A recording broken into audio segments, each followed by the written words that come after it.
오늘 이야기에 귀 기울여 주시기 전에 잠시 시간을 내어 구독과 좋아요를 눌러주시면 저희가 더 깊이 있는 이야기를 만드는데 큰 힘이 됩니다.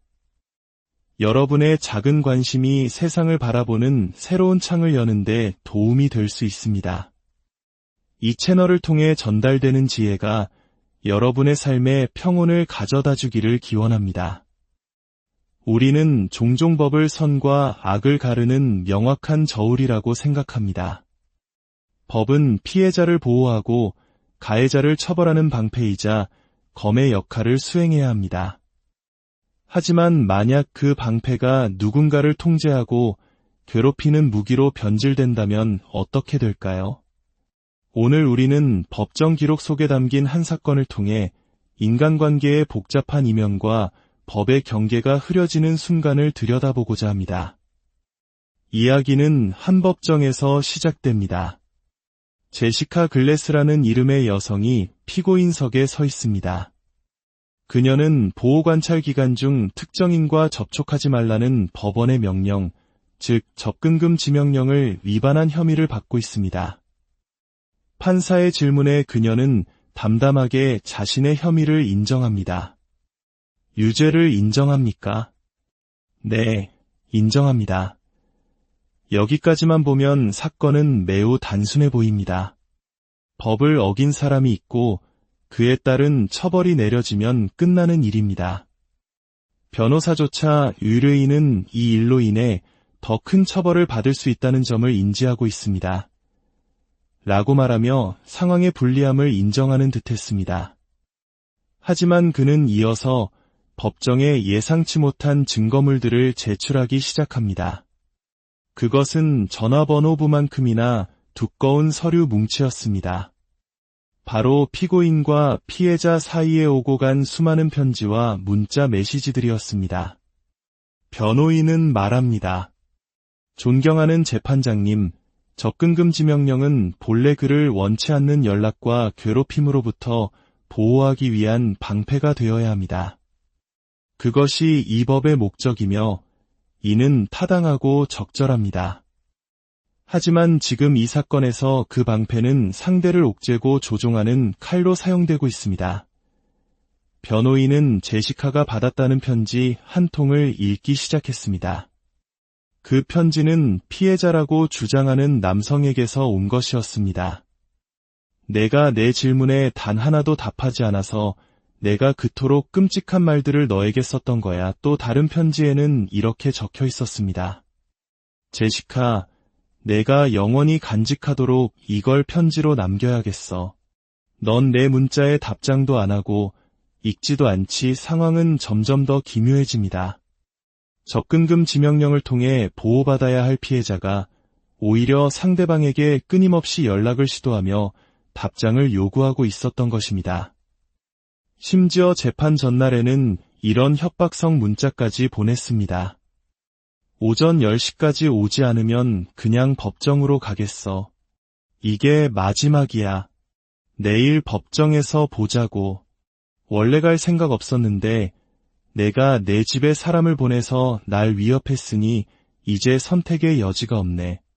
내일 얘기하자. 판사는 이 복잡하게 얽힌 관계의 실타래를 풀어야만 했습니다. 그녀는 피해자 남성에게 직접 묻습니다. 당신이 그녀에게 연락을 원하고 있는 것처럼 보이는군요. 남성은 부인하며 오히려 제시카의 룸메이트가 자신을 찾아와 협박했다고 주장합니다. 하지만 판사가 둘 사이에 오고 간 문자 메시지 전체를 살펴보면서 진실의 윤곽이 드러나기 시작했습니다. 그들의 대화는 어느 한쪽의 일방적인 괴롭힘이 아니었습니다. 그것은 서로를 향한 비난과 욕설이 뒤섞인 지독하게 병든 관계의 민낯이었습니다.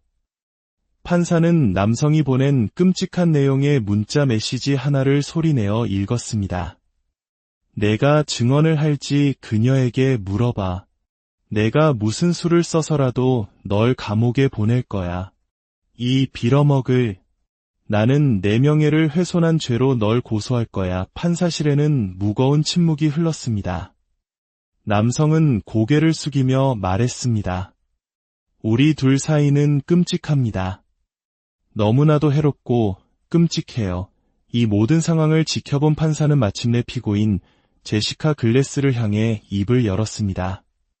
그녀의 목소리에는 차가운 분노와 함께 한 인간에 대한 깊은 연민이 묻어났습니다. 글래스 씨, 왜 당신에게 이런 식으로 말하는 사람과 계속 연락을 주고받는 겁니까? 제시카는 힘없이 대답했습니다. 위협을 느꼈기 때문입니다. 판사는 단호하게 말했습니다. 아니, 내 말을 들으세요. 모든 연락을 차단하세요. 당신은 법원의 명령을 받고 있습니다. 그에게 답장해서는 안 됩니다. 솔직히 말해서 두 사람이 서로에게 하는 말들은 정말 충격적입니다. 하지만 이 사건의 피해자라는 그가 보낸 메시지들은 경악스러울 정도입니다. 판사는 검사와 보호관찰관을 향해 고개를 돌렸습니다. 나는 이 여성을 보호관찰 위반으로 감옥에 보내지 않겠습니다. 이 남자는 메시지를 통해 명백히 그녀를 괴롭히고 있습니다. 그런데 내가 그녀를 감옥에 보내야 한다고요? 그렇게 못합니다. 그리고 판사는 이 사건의 본질, 이 기만적인 게임의 구조를 정확히 꿰뚫어 보았습니다. 그녀는 제시카에게 이 악순환이 어떻게 반복되는지를 하나하나 설명해 주었습니다. 그것은 단순한 판결이 아니라 한 사람이 스스로를 지킬 수 있도록 알려주는 인생의 교훈과도 같았습니다. 잘 들으세요. 글래스 씨. 앞으로 또 이런 일이 벌어질 겁니다. 이 사건의 피해자라는 남자는 당신에게 계속 연락을 할 겁니다. 그리고 당신은 지금까지 그래왔듯 그 연락에 응답하겠죠. 그러면 그는 당신과 나눈 모든 대화를 저장해둘 겁니다. 그러다가 당신에게 화가 나는 순간이 오면 그 대화 기록을 전부 인쇄해서 당신의 보호관찰관에게 가져다 줄 겁니다. 당신을 감옥에 보내기 위해서요. 이것이 앞으로 일어날 일의 시나리오입니다. 판사는 제시카의 눈을 똑바로 바라보며 물었습니다. 내가 지금 경고했습니다. 이 관계는 명백히 양쪽 모두에게 책임이 있는 엉망진창인 상태입니다. 하지만 법원의 명령을 받은 사람은 당신이에요. 그가 당신에게 연락하면 당신은 어떻게 해야 합니까? 답장하지 말아야 합니다. 맞습니다. 왜냐하면 당신이 답장하면 그가 어떻게 할 거라고 했죠. 보호관찰관에게 보낼 겁니다. 그렇죠. 그가 당신에게 화가 나면 모든 대화를 모아서 어떻게 할 거라고요? 저를 신고할 겁니다. 그래요. 그러면 다음번에 나는 당신을 어떻게 해야 할까요? 저를 감옥에 보내시겠죠. 맞습니다. 그러니 절대로 그에게 응답하지 마세요. 판사는 마지막으로 한 번 더 힘주어 말했습니다. 공공장소에서 그를 마주치면 어떻게 해야 하죠? 도망가야 합니다. 걸어서가 아니라 뛰어서 도망가세요. 어떤 종류의 접촉도 해선 안 됩니다. 다른 사람을 통해 전화하거나 편지를 쓰거나 문자를 보내서도 안 됩니다. 다음에 또 이런 일이 발생하면 나는 당신을 감옥에 보낼 겁니다. 알아들었습니까? 네, 알겠습니다. 이것은 법정에서 내려진 단순한 구두 경고였습니다. 하지만 그 안에는 한 사람의 인생을 병들게 하는 관계를 끊어내고 스스로를 보호하는 법을 배우라는 판사의 간절한 메시지가 담겨 있었습니다. 이 이야기는 우리에게 질문을 던집니다. 법의 이름으로 내려진 보호 명령이 어떻게 한 사람을 통제하는 족쇄가 될 수 있는가? 그리고 우리 자신을 해로운 관계로부터 지켜내는 진정한 방패는 법 조항 이전에 스스로의 단호한 결심과 행동에 달려있다는 것을 말입니다. 때로는 관계를 끊어내는 것이 가장 강력한 자기 보호일 수 있습니다. 여러분은 이 사건을 어떻게 보셨나요? 법과 인간의 감정이 충돌하는 이 회색지대에서 진정한 정의는 무엇이었을까요? 여러분의 깊이 있는 생각을 댓글로 남겨주시기, 오늘 이야기에 귀 기울여 주시기 전에 잠시 시간을 내어 구독과 좋아요를 눌러주시면 저희가 더 깊이 있는 이야기를 만드는데 큰 힘이 됩니다. 여러분의 작은 관심이 세상을 바라보는 새로운 창을 여는데 도움이 될 수 있습니다. 이 채널을 통해 전달되는 지혜가 여러분의 삶에 평온을 가져다 주기를 기원합니다. 우리는 종종 법을 선과 악을 가르는 명확한 저울이라고 생각합니다. 법은 피해자를 보호하고 가해자를 처벌하는 방패이자 검의 역할을 수행해야 합니다. 하지만 만약 그 방패가 누군가를 통제하고 괴롭히는 무기로 변질된다면 어떻게 될까요? 오늘 우리는 법정 기록 속에 담긴 한 사건을 통해 인간관계의 복잡한 이면과 법의 경계가 흐려지는 순간을 들여다보고자 합니다. 이야기는 한 법정에서 시작됩니다. 제시카 글래스라는 이름의 여성이 피고인석에 서 있습니다. 그녀는 보호관찰 기간 중 특정인과 접촉하지 말라는 법원의 명령, 즉 접근금 지명령을 위반한 혐의를 받고 있습니다. 판사의 질문에 그녀는 담담하게 자신의 혐의를 인정합니다. 유죄를 인정합니까? 네, 인정합니다. 여기까지만 보면 사건은 매우 단순해 보입니다. 법을 어긴 사람이 있고 그에 따른 처벌이 내려지면 끝나는 일입니다. 변호사조차 의뢰인은 이 일로 인해 더 큰 처벌을 받을 수 있다는 점을 인지하고 있습니다. 라고 말하며 상황의 불리함을 인정하는 듯했습니다. 하지만 그는 이어서 법정에 예상치 못한 증거물들을 제출하기 시작합니다. 그것은 전화번호부만큼이나 두꺼운 서류 뭉치였습니다. 바로 피고인과 피해자 사이에 오고 간 수많은 편지와 문자 메시지들이었습니다. 변호인은 말합니다. 존경하는 재판장님, 접근금 지명령은 본래 그를 원치 않는 연락과 괴롭힘으로부터 보호하기 위한 방패가 되어야 합니다. 그것이 이 법의 목적이며 이는 타당하고 적절합니다. 하지만 지금 이 사건에서 그 방패는 상대를 옥죄고 조종하는 칼로 사용되고 있습니다. 변호인은 제시카가 받았다는 편지 한 통을 읽기 시작했습니다. 그 편지는 피해자라고 주장하는 남성에게서 온 것이었습니다. 내가 내 질문에 단 하나도 답하지 않아서 내가 그토록 끔찍한 말들을 너에게 썼던 거야. 또 다른 편지에는 이렇게 적혀 있었습니다.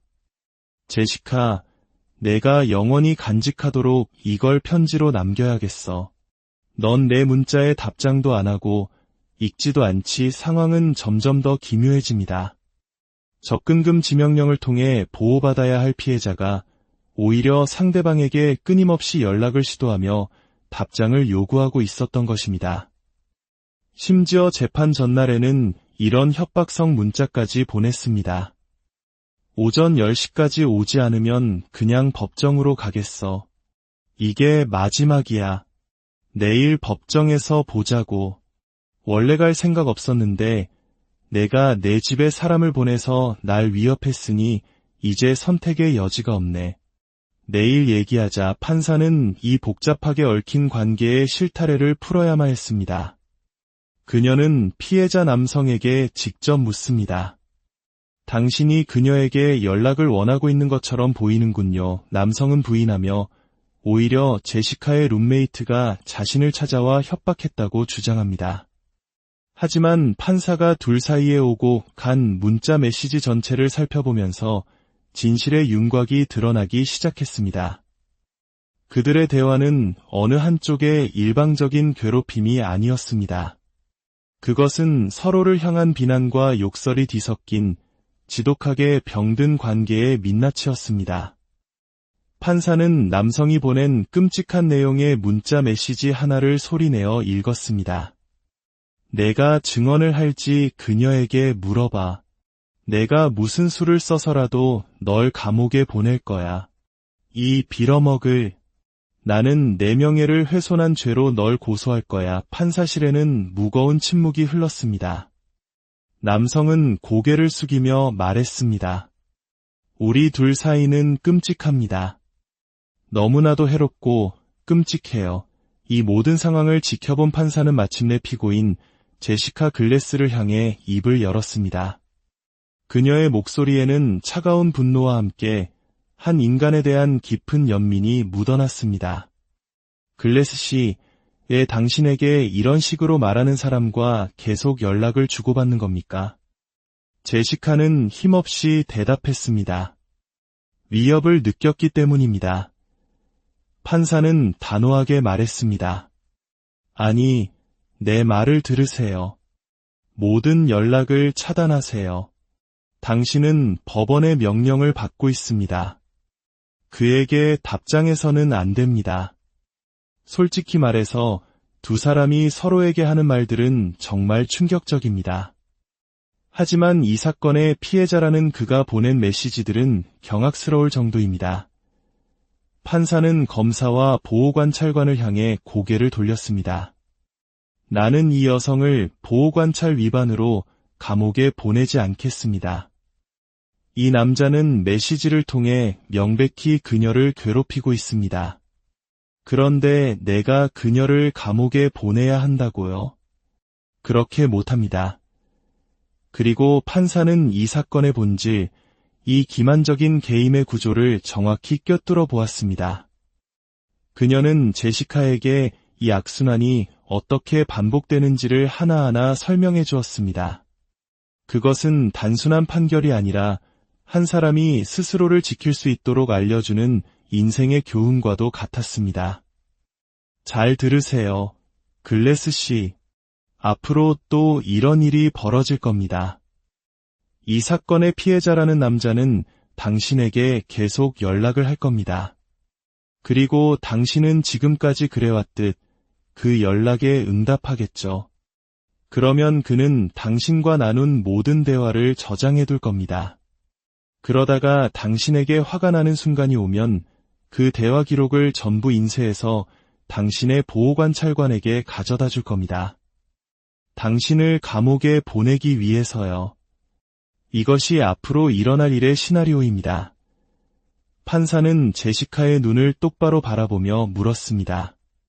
내가 지금 경고했습니다. 이 관계는 명백히 양쪽 모두에게 책임이 있는 엉망진창인 상태입니다. 하지만 법원의 명령을 받은 사람은 당신이에요. 그가 당신에게 연락하면 당신은 어떻게 해야 합니까? 답장하지 말아야 합니다. 맞습니다.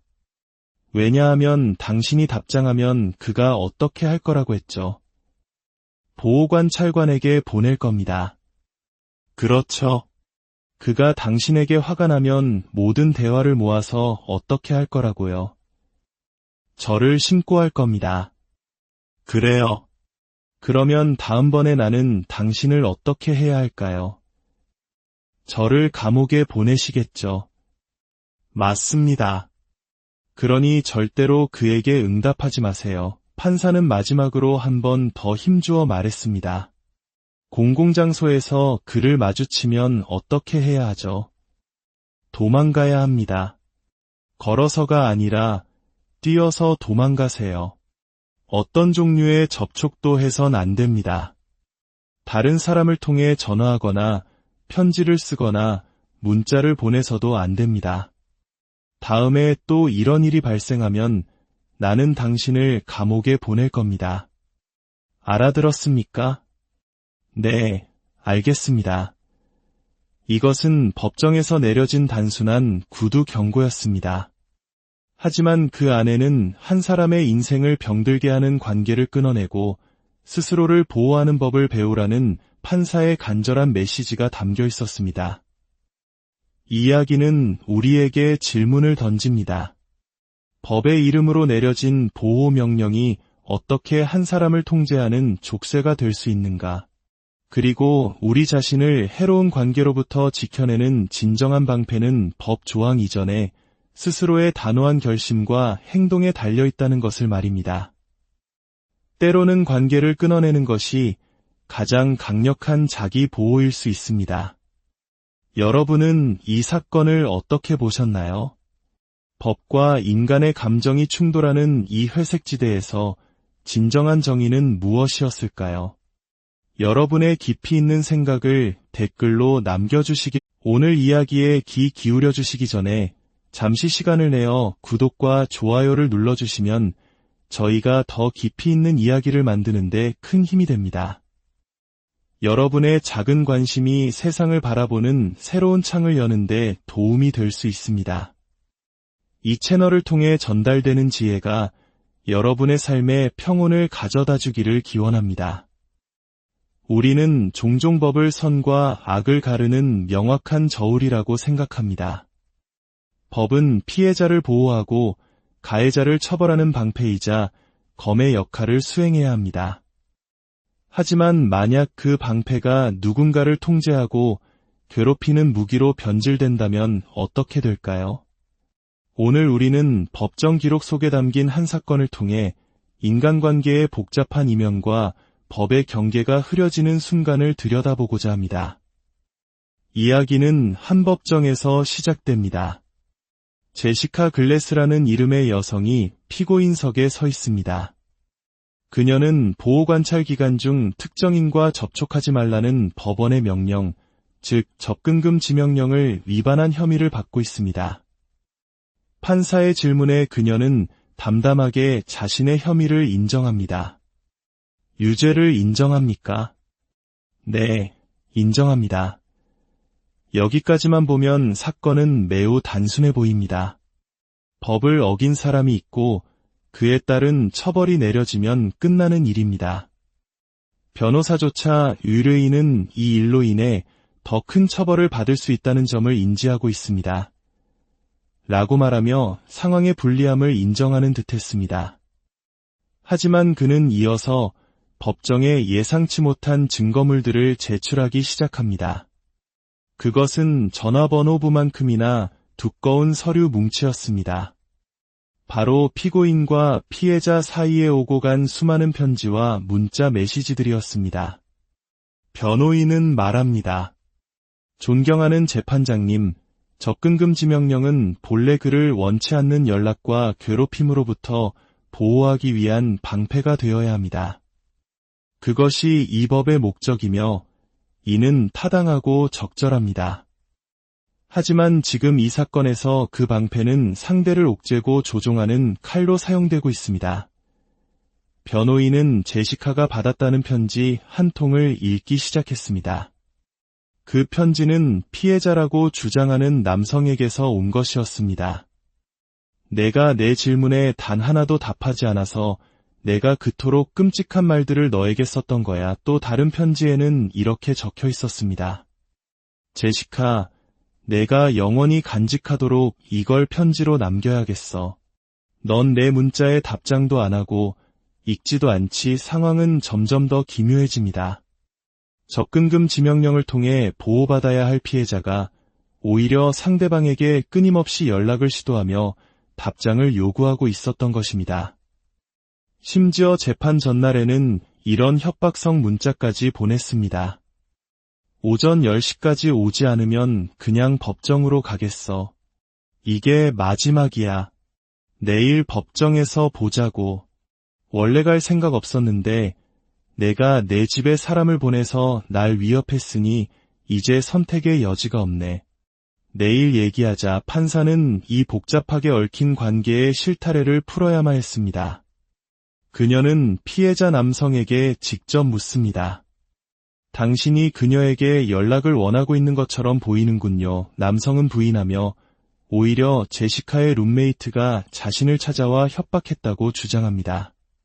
하지만 판사가 둘 사이에 오고 간 문자 메시지 전체를 살펴보면서 진실의 윤곽이 드러나기 시작했습니다. 그들의 대화는 어느 한쪽의 일방적인 괴롭힘이 아니었습니다. 그것은 서로를 향한 비난과 욕설이 뒤섞인 지독하게 병든 관계의 민낯이었습니다. 판사는 남성이 보낸 끔찍한 내용의 문자 메시지 하나를 소리내어 읽었습니다. 내가 증언을 할지 그녀에게 물어봐. 내가 무슨 수를 써서라도 널 감옥에 보낼 거야. 이 빌어먹을. 나는 내 명예를 훼손한 죄로 널 고소할 거야. 판사실에는 무거운 침묵이 흘렀습니다. 남성은 고개를 숙이며 말했습니다. 우리 둘 사이는 끔찍합니다. 너무나도 해롭고 끔찍해요. 이 모든 상황을 지켜본 판사는 마침내 피고인 제시카 글래스를 향해 입을 열었습니다. 그녀의 목소리에는 차가운 분노와 함께 한 인간에 대한 깊은 연민이 묻어났습니다. 글래스 씨, 왜 당신에게 이런 식으로 말하는 사람과 계속 연락을 주고받는 겁니까? 제시카는 힘없이 대답했습니다. 위협을 느꼈기 때문입니다. 판사는 단호하게 말했습니다.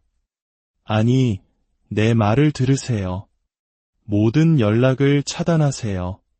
당신은 법원의 명령을 받고 있습니다. 그에게 답장해서는 안 됩니다. 솔직히 말해서 두 사람이 서로에게 하는 말들은 정말 충격적입니다. 하지만 이 사건의 피해자라는 그가 보낸 메시지들은 경악스러울 정도입니다. 판사는 검사와 보호관찰관을 향해 고개를 돌렸습니다.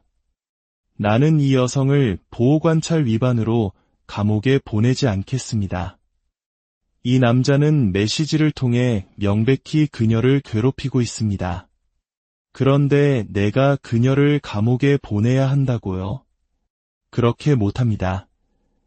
그리고 판사는 이 사건의 본질, 이 기만적인 게임의 구조를 정확히 꿰뚫어 보았습니다. 그녀는 제시카에게 이 악순환이 어떻게 반복되는지를 하나하나 설명해 주었습니다. 그것은 단순한 판결이 아니라 한 사람이 스스로를 지킬 수 있도록 알려주는 인생의 교훈과도 같았습니다. 잘 들으세요. 글래스 씨. 앞으로 또 이런 일이 벌어질 겁니다. 이 사건의 피해자라는 남자는 당신에게 계속 연락을 할 겁니다. 그리고 당신은 지금까지 그래왔듯 그 연락에 응답하겠죠. 그러면 그는 당신과 나눈 모든 대화를 저장해둘 겁니다. 그러다가 당신에게 화가 나는 순간이 오면 그 대화 기록을 전부 인쇄해서 당신의 보호관찰관에게 가져다 줄 겁니다. 당신을 감옥에 보내기 위해서요. 이것이 앞으로 일어날 일의 시나리오입니다. 판사는 제시카의 눈을 똑바로 바라보며 물었습니다. 내가 지금 경고했습니다. 이 관계는 명백히 양쪽 모두에게 책임이 있는 엉망진창인 상태입니다. 하지만 법원의 명령을 받은 사람은 당신이에요. 그가 당신에게 연락하면 당신은 어떻게 해야 합니까? 답장하지 말아야 합니다. 맞습니다. 왜냐하면 당신이 답장하면 그가 어떻게 할 거라고 했죠. 보호관찰관에게 보낼 겁니다. 그렇죠. 그가 당신에게 화가 나면 모든 대화를 모아서 어떻게 할 거라고요? 저를 신고할 겁니다. 그래요. 그러면 다음번에 나는 당신을 어떻게 해야 할까요? 저를 감옥에 보내시겠죠. 맞습니다. 그러니 절대로 그에게 응답하지 마세요. 판사는 마지막으로 한 번 더 힘주어 말했습니다. 공공장소에서 그를 마주치면 어떻게 해야 하죠? 도망가야 합니다. 걸어서가 아니라 뛰어서 도망가세요. 어떤 종류의 접촉도 해선 안 됩니다. 다른 사람을 통해 전화하거나 편지를 쓰거나 문자를 보내서도 안 됩니다. 다음에 또 이런 일이 발생하면 나는 당신을 감옥에 보낼 겁니다. 알아들었습니까? 네, 알겠습니다. 이것은 법정에서 내려진 단순한 구두 경고였습니다. 하지만 그 안에는 한 사람의 인생을 병들게 하는 관계를 끊어내고 스스로를 보호하는 법을 배우라는 판사의 간절한 메시지가 담겨 있었습니다. 이 이야기는 우리에게 질문을 던집니다. 법의 이름으로 내려진 보호 명령이 어떻게 한 사람을 통제하는 족쇄가 될 수 있는가? 그리고 우리 자신을 해로운 관계로부터 지켜내는 진정한 방패는 법 조항 이전에 스스로의 단호한 결심과 행동에 달려 있다는 것을 말입니다. 때로는 관계를 끊어내는 것이 가장 강력한 자기 보호일 수 있습니다. 여러분은 이 사건을 어떻게 보셨나요? 법과 인간의 감정이 충돌하는 이 회색지대에서 진정한 정의는 무엇이었을까요? 여러분의 깊이 있는 생각을 댓글로 남겨주시기, 오늘 이야기에 귀 기울여 주시기 전에 잠시 시간을 내어 구독과 좋아요를 눌러주시면 저희가 더 깊이 있는 이야기를 만드는데 큰 힘이 됩니다. 여러분의 작은 관심이 세상을 바라보는 새로운 창을 여는데 도움이 될 수 있습니다. 이 채널을 통해 전달되는 지혜가 여러분의 삶에 평온을 가져다 주기를 기원합니다. 우리는 종종 법을 선과 악을 가르는 명확한 저울이라고 생각합니다. 법은 피해자를 보호하고 가해자를 처벌하는 방패이자 검의 역할을 수행해야 합니다. 하지만 만약 그 방패가 누군가를 통제하고 괴롭히는 무기로 변질된다면 어떻게 될까요? 오늘 우리는 법정 기록 속에 담긴 한 사건을 통해 인간관계의 복잡한 이면과 법의 경계가 흐려지는 순간을 들여다보고자 합니다. 이야기는 한 법정에서 시작됩니다. 제시카 글래스라는 이름의 여성이 피고인석에 서 있습니다. 그녀는 보호관찰 기간 중 특정인과 접촉하지 말라는 법원의 명령, 즉 접근금 지명령을 위반한 혐의를 받고 있습니다. 판사의 질문에 그녀는 담담하게 자신의 혐의를 인정합니다. 유죄를 인정합니까? 네, 인정합니다. 여기까지만 보면 사건은 매우 단순해 보입니다. 법을 어긴 사람이 있고 그에 따른 처벌이 내려지면 끝나는 일입니다. 변호사조차 의뢰인은 이 일로 인해 더 큰 처벌을 받을 수 있다는 점을 인지하고 있습니다. 라고 말하며 상황의 불리함을 인정하는 듯했습니다. 하지만 그는 이어서 법정에 예상치 못한 증거물들을 제출하기 시작합니다. 그것은 전화번호부만큼이나 두꺼운 서류 뭉치였습니다. 바로 피고인과 피해자 사이에 오고 간 수많은 편지와 문자 메시지들이었습니다. 변호인은 말합니다. 존경하는 재판장님, 접근금지 명령은 본래 그를 원치 않는 연락과 괴롭힘으로부터 보호하기 위한 방패가 되어야 합니다. 그것이 이 법의 목적이며 이는 타당하고 적절합니다. 하지만 지금 이 사건에서 그 방패는 상대를 옥죄고 조종하는 칼로 사용되고 있습니다. 변호인은 제시카가 받았다는 편지 한 통을 읽기 시작했습니다. 그 편지는 피해자라고 주장하는 남성에게서 온 것이었습니다. 내가 내 질문에 단 하나도 답하지 않아서 내가 그토록 끔찍한 말들을 너에게 썼던 거야. 또 다른 편지에는 이렇게 적혀 있었습니다. 제시카, 내가 영원히 간직하도록 이걸 편지로 남겨야겠어. 넌 내 문자에 답장도 안 하고 읽지도 않지. 상황은 점점 더 기묘해집니다. 접근금 지명령을 통해 보호받아야 할 피해자가 오히려 상대방에게 끊임없이 연락을 시도하며 답장을 요구하고 있었던 것입니다. 심지어 재판 전날에는 이런 협박성 문자까지 보냈습니다. 오전 10시까지 오지 않으면 그냥 법정으로 가겠어. 이게 마지막이야. 내일 법정에서 보자고. 원래 갈 생각 없었는데 내가 내 집에 사람을 보내서 날 위협했으니 이제 선택의 여지가 없네. 내일 얘기하자. 판사는 이 복잡하게 얽힌 관계의 실타래를 풀어야만 했습니다. 그녀는 피해자 남성에게 직접 묻습니다. 당신이 그녀에게 연락을 원하고 있는 것처럼 보이는군요. 남성은 부인하며 오히려 제시카의 룸메이트가 자신을 찾아와 협박했다고 주장합니다. 하지만 판사가 둘 사이에 오고 간 문자 메시지 전체를 살펴보면서 진실의 윤곽이 드러나기 시작했습니다.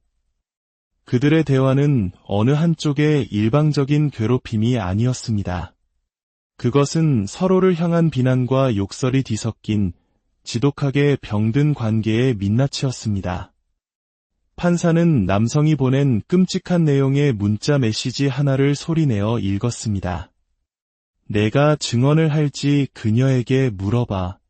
내가 무슨 수를 써서라도 널 감옥에 보낼 거야. 이 빌어먹을.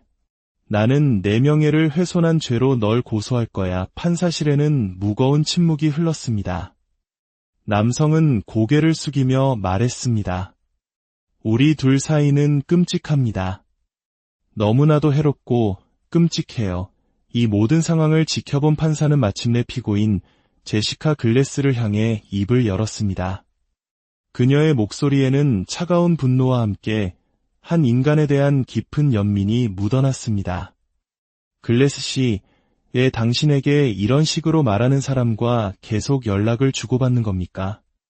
제시카는 힘없이 대답했습니다. 위협을 느꼈기 때문입니다. 판사는 단호하게 말했습니다. 아니, 내 말을 들으세요. 모든 연락을 차단하세요. 당신은 법원의 명령을 받고 있습니다. 그에게 답장해서는 안 됩니다. 솔직히 말해서 두 사람이 서로에게 하는 말들은 정말 충격적입니다. 하지만 이 사건의 피해자라는 그가 보낸 메시지들은 경악스러울 정도입니다. 판사는 검사와 보호관찰관을 향해 고개를 돌렸습니다. 나는 이 여성을 보호관찰 위반으로 감옥에 보내지 않겠습니다. 이 남자는 메시지를 통해 명백히 그녀를 괴롭히고 있습니다.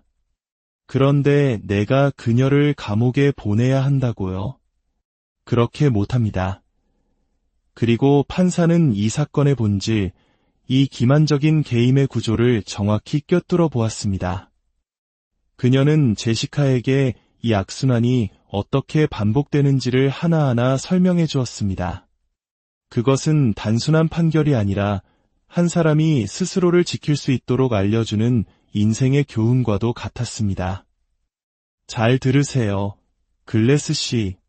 앞으로 또 이런 일이 벌어질 겁니다. 이 사건의 피해자라는 남자는 당신에게 계속 연락을 할 겁니다. 그리고 당신은 지금까지 그래왔듯 그 연락에 응답하겠죠. 그러면 그는 당신과 나눈 모든 대화를 저장해둘 겁니다. 그러다가 당신에게 화가 나는 순간이 오면 그 대화 기록을 전부 인쇄해서 당신의 보호관찰관에게 가져다 줄 겁니다. 당신을 감옥에 보내기 위해서요. 이것이 앞으로 일어날 일의 시나리오입니다. 판사는 제시카의 눈을 똑바로 바라보며 물었습니다. 내가 지금 경고했습니다. 이 관계는 명백히 양쪽 모두에게 책임이 있는 엉망진창인 상태입니다. 하지만 법원의 명령을 받은 사람은 당신이에요. 그가 당신에게 연락하면 당신은 어떻게 해야 합니까? 답장하지 말아야 합니다. 맞습니다. 왜냐하면 당신이 답장하면 그가 어떻게 할 거라고 했죠. 보호관찰관에게 보낼 겁니다. 그렇죠. 그가 당신에게 화가 나면 모든 대화를 모아서 어떻게 할 거라고요. 저를 신고할 겁니다. 그래요. 그러면 다음번에 나는 당신을 어떻게 해야 할까요? 저를 감옥에 보내시겠죠. 맞습니다. 그러니 절대로 그에게 응답하지 마세요. 판사는 마지막으로 한 번 더 힘주어 말했습니다. 공공장소에서 그를 마주치면 어떻게 해야 하죠? 도망가야 합니다. 걸어서가 아니라 뛰어서 도망가세요. 어떤 종류의 접촉도 해선 안 됩니다. 다른 사람을 통해 전화하거나 편지를 쓰거나 문자를 보내서도 안 됩니다. 다음에 또 이런 일이 발생하면 나는 당신을 감옥에 보낼 겁니다. 알아들었습니까? 네, 알겠습니다. 이것은 법정에서 내려진 단순한 구두 경고였습니다. 하지만 그 안에는 한 사람의 인생을 병들게 하는 관계를 끊어내고 스스로를 보호하는 법을 배우라는 판사의 간절한 메시지가 담겨 있었습니다. 이 이야기는 우리에게 질문을 던집니다. 법의 이름으로 내려진 보호 명령이 어떻게 한 사람을 통제하는 족쇄가 될 수 있는가? 그리고 우리 자신을 해로운 관계로부터 지켜내는 진정한 방패는 법 조항 이전에 스스로의 단호한 결심과 행동에 달려있다는 것을 말입니다. 때로는 관계를 끊어내는 것이 가장 강력한 자기 보호일 수 있습니다. 여러분은 이 사건을 어떻게 보셨나요? 법과 인간의 감정이 충돌하는 이 회색지대에서 진정한 정의는 무엇이었을까요? 여러분의 깊이 있는 생각을 댓글로 남겨주시기, 오늘 이야기에 귀 기울여주시기 전에 잠시 시간을 내어 구독과 좋아요를 눌러주시면 저희가 더 깊이 있는 이야기를 만드는데 큰 힘이 됩니다. 여러분의 작은 관심이 세상을 바라보는 새로운 창을 여는데 도움이 될 수 있습니다.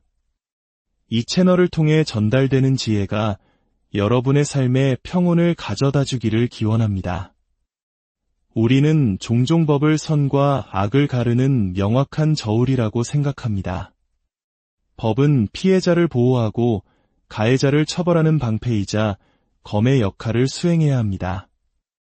하지만 만약 그 방패가 누군가를 통제하고 괴롭히는 무기로 변질된다면 어떻게 될까요? 오늘 우리는 법정 기록 속에 담긴 한 사건을 통해 인간관계의 복잡한 이면과 법의 경계가 흐려지는 순간을 들여다보고자 합니다. 이야기는 한 법정에서 시작됩니다. 제시카 글래스라는 이름의 여성이 피고인석에 서 있습니다. 그녀는 보호관찰 기간 중 특정인과 접촉하지 말라는 법원의 명령, 즉 접근금 지명령을 위반한 혐의를 받고 있습니다.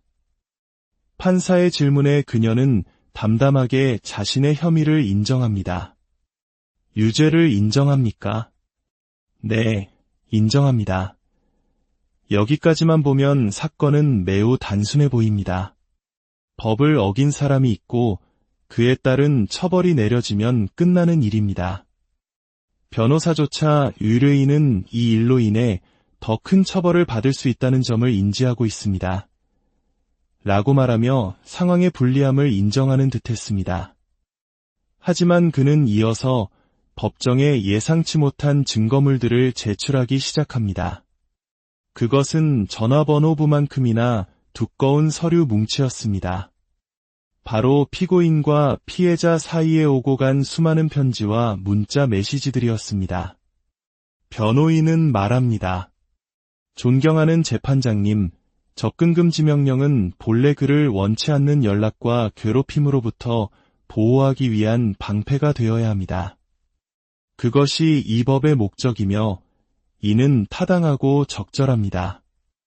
하지만 지금 이 사건에서 그 방패는 상대를 옥죄고 조종하는 칼로 사용되고 있습니다. 변호인은 제시카가 받았다는 편지 한 통을 읽기 시작했습니다. 그 편지는 피해자라고 주장하는 남성에게서 온 것이었습니다. 내가 내 질문에 단 하나도 답하지 않아서 내가 그토록 끔찍한 말들을 너에게 썼던 거야. 또 다른 편지에는 이렇게 적혀 있었습니다. 제시카, 내가 영원히 간직하도록 이걸 편지로 남겨야겠어.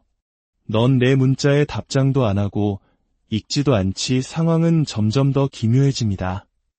접근금 지명령을 통해 보호받아야 할 피해자가 오히려 상대방에게 끊임없이 연락을 시도하며 답장을 요구하고 있었던 것입니다. 심지어 재판 전날에는 이런 협박성 문자까지 보냈습니다. 오전 10시까지 오지 않으면 그냥 법정으로 가겠어. 이게 마지막이야. 내일 법정에서 보자고. 원래 갈 생각 없었는데 내가 내 집에 사람을 보내서 날 위협했으니 이제 선택의 여지가 없네. 내일 얘기하자. 판사는 이 복잡하게 얽힌 관계의 실타래를 풀어야만 했습니다. 그녀는 피해자 남성에게 직접 묻습니다. 당신이 그녀에게 연락을 원하고 있는 것처럼 보이는군요. 남성은 부인하며 오히려 제시카의 룸메이트가 자신을 찾아와 협박했다고 주장합니다. 하지만 판사가 둘 사이에 오고 간 문자 메시지 전체를 살펴보면서 진실의 윤곽이 드러나기 시작했습니다. 그들의 대화는 어느 한쪽의 일방적인 괴롭힘이 아니었습니다. 그것은 서로를 향한 비난과 욕설이 뒤섞인 지독하게 병든 관계의 민낯이었습니다. 판사는 남성이 보낸 끔찍한 내용의 문자 메시지 하나를 소리내어 읽었습니다. 내가 증언을 할지 그녀에게 물어봐. 내가 무슨 수를 써서라도 널 감옥에 보낼 거야. 이 빌어먹을. 나는 내 명예를 훼손한 죄로 널 고소할 거야. 판사실에는 무거운 침묵이 흘렀습니다. 남성은 고개를 숙이며 말했습니다. 우리 둘 사이는 끔찍합니다. 너무나도 해롭고 끔찍해요. 이 모든 상황을 지켜본 판사는 마침내 피고인 제시카 글래스를 향해 입을 열었습니다. 그녀의 목소리에는 차가운 분노와 함께 한 인간에 대한 깊은 연민이 묻어났습니다. 글래스 씨, 왜 당신에게 이런 식으로 말하는 사람과 계속 연락을 주고받는 겁니까? 제시카는 힘없이 대답했습니다. 위협을 느꼈기 때문입니다. 판사는 단호하게 말했습니다. 아니, 내 말을 들으세요. 모든 연락을 차단하세요. 당신은 법원의 명령을 받고 있습니다. 그에게 답장해서는 안 됩니다. 솔직히 말해서 두 사람이 서로에게 하는 말들은 정말 충격적입니다. 하지만 이 사건의 피해자라는 그가 보낸 메시지들은 경악스러울 정도입니다. 판사는 검사와 보호관찰관을 향해 고개를 돌렸습니다. 나는 이 여성을 보호관찰 위반으로 감옥에 보내지 않겠습니다. 이 남자는 메시지를 통해 명백히 그녀를 괴롭히고 있습니다. 그런데 내가 그녀를 감옥에 보내야 한다고요? 그렇게 못합니다. 그리고 판사는 이 사건의 본질, 이 기만적인 게임의 구조를 정확히 꿰뚫어 보았습니다. 그녀는 제시카에게 이 악순환이 어떻게 반복되는지를 하나하나 설명해 주었습니다. 그것은 단순한 판결이 아니라 한 사람이 스스로를 지킬 수 있도록 알려주는 인생의 교훈과도 같았습니다. 잘 들으세요. 글래스 씨. 앞으로 또 이런 일이 벌어질 겁니다. 이 사건의 피해자라는 남자는 당신에게 계속 연락을 할 겁니다. 그리고 당신은 지금까지 그래왔듯 그 연락에 응답하겠죠. 그러면 그는 당신과 나눈 모든 대화를 저장해둘 겁니다. 그러다가 당신에게 화가 나는 순간이 오면 그 대화 기록을 전부 인쇄해서 당신의 보호관찰관에게 가져다 줄 겁니다. 당신을 감옥에 보내기 위해서요. 이것이 앞으로 일어날 일의 시나리오입니다. 판사는 제시카의 눈을 똑바로 바라보며 물었습니다. 내가 지금 경고했습니다. 이 관계는 명백히 양쪽 모두에게 책임이 있는 엉망진창인 상태입니다. 하지만 법원의 명령을 받은 사람은 당신이에요. 그가 당신에게 연락하면 당신은 어떻게 해야 합니까? 답장하지 말아야 합니다. 맞습니다. 왜냐하면 당신이 답장하면 그가 어떻게 할 거라고 했죠.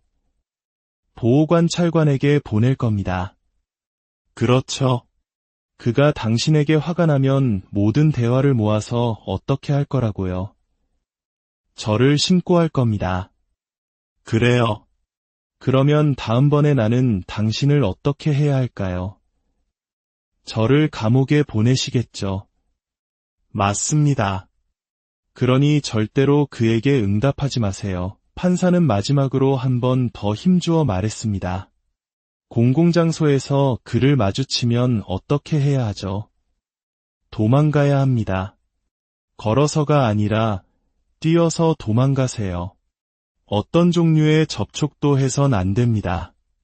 다른 사람을 통해 전화하거나 편지를 쓰거나 문자를 보내서도 안 됩니다. 다음에 또 이런 일이 발생하면 나는 당신을 감옥에 보낼 겁니다. 알아들었습니까? 네, 알겠습니다. 이것은 법정에서 내려진 단순한 구두 경고였습니다. 하지만 그 안에는 한 사람의 인생을 병들게 하는 관계를 끊어내고 스스로를 보호하는 법을 배우라는 판사의 간절한 메시지가 담겨 있었습니다. 이 이야기는 우리에게 질문을 던집니다. 법의 이름으로 내려진 보호 명령이 어떻게 한 사람을 통제하는 족쇄가 될 수 있는가?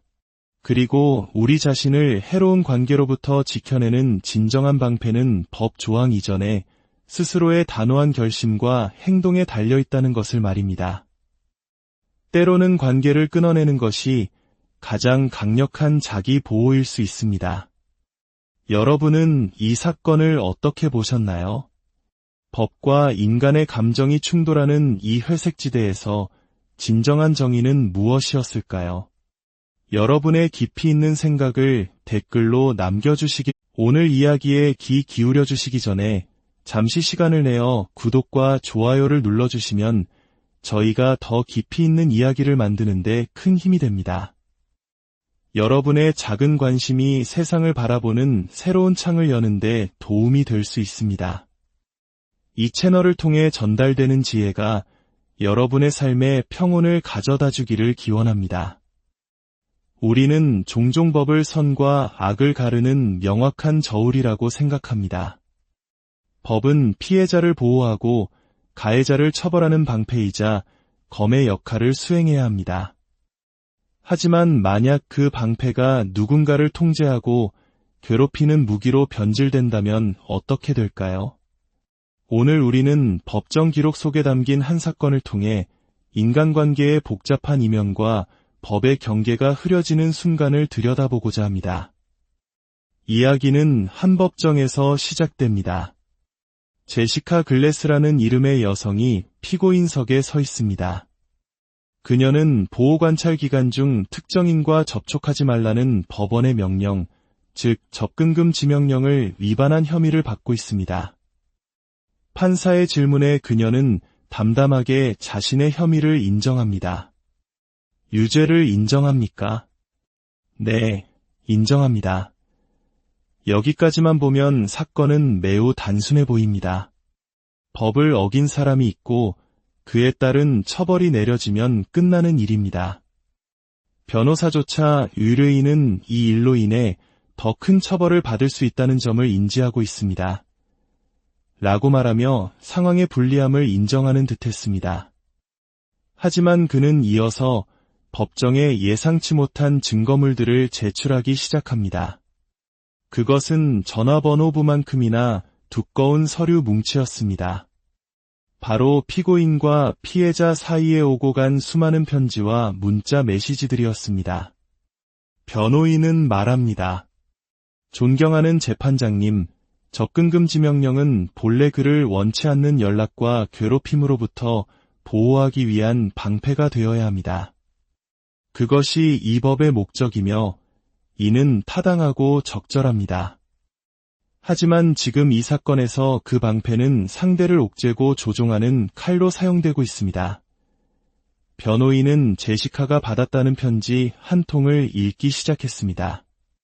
그 편지는 피해자라고 주장하는 남성에게서 온 것이었습니다. 내가 내 질문에 단 하나도 답하지 않아서 내가 그토록 끔찍한 말들을 너에게 썼던 거야. 또 다른 편지에는 이렇게 적혀 있었습니다. 제시카, 내가 영원히 간직하도록 이걸 편지로 남겨야겠어.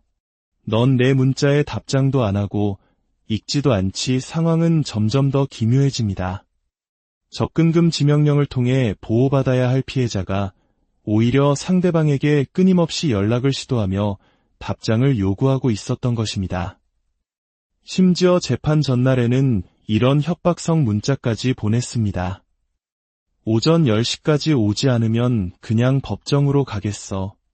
이게 마지막이야. 내일 법정에서 보자고. 원래 갈 생각 없었는데 내가 내 집에 사람을 보내서 날 위협했으니 이제 선택의 여지가 없네. 내일 얘기하자. 판사는 이 복잡하게 얽힌 관계의 실타래를 풀어야만 했습니다.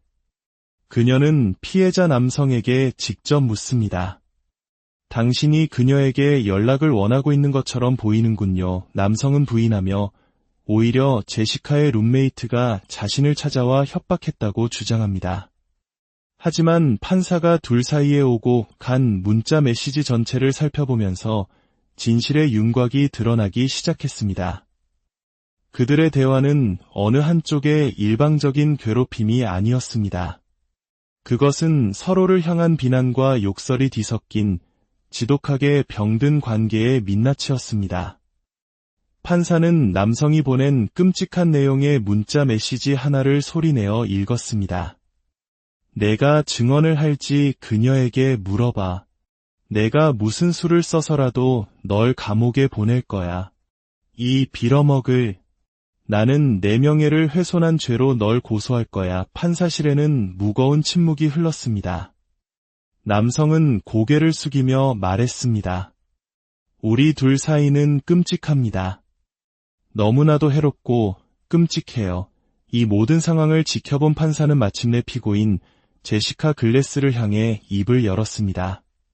그녀의 목소리에는 차가운 분노와 함께 한 인간에 대한 깊은 연민이 묻어났습니다. 글래스 씨, 왜 당신에게 이런 식으로 말하는 사람과 계속 연락을 주고받는 겁니까? 제시카는 힘없이 대답했습니다. 위협을 느꼈기 때문입니다. 판사는 단호하게 말했습니다. 아니, 내 말을 들으세요. 모든 연락을 차단하세요. 당신은 법원의 명령을 받고 있습니다.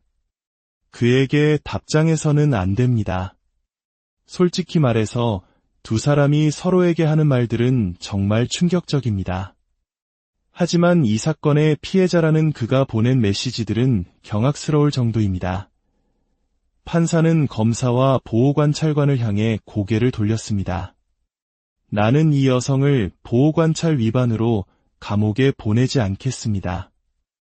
이 남자는 메시지를 통해 명백히 그녀를 괴롭히고 있습니다. 그런데 내가 그녀를 감옥에 보내야 한다고요? 그렇게 못합니다. 그리고 판사는 이 사건의 본질, 이 기만적인 게임의 구조를 정확히 꿰뚫어 보았습니다. 그녀는 제시카에게 이 악순환이 어떻게 반복되는지를 하나하나 설명해 주었습니다. 그것은 단순한 판결이 아니라 한 사람이 스스로를 지킬 수 있도록 알려주는 인생의 교훈과도 같았습니다. 잘 들으세요. 글래스 씨. 앞으로 또 이런 일이 벌어질 겁니다.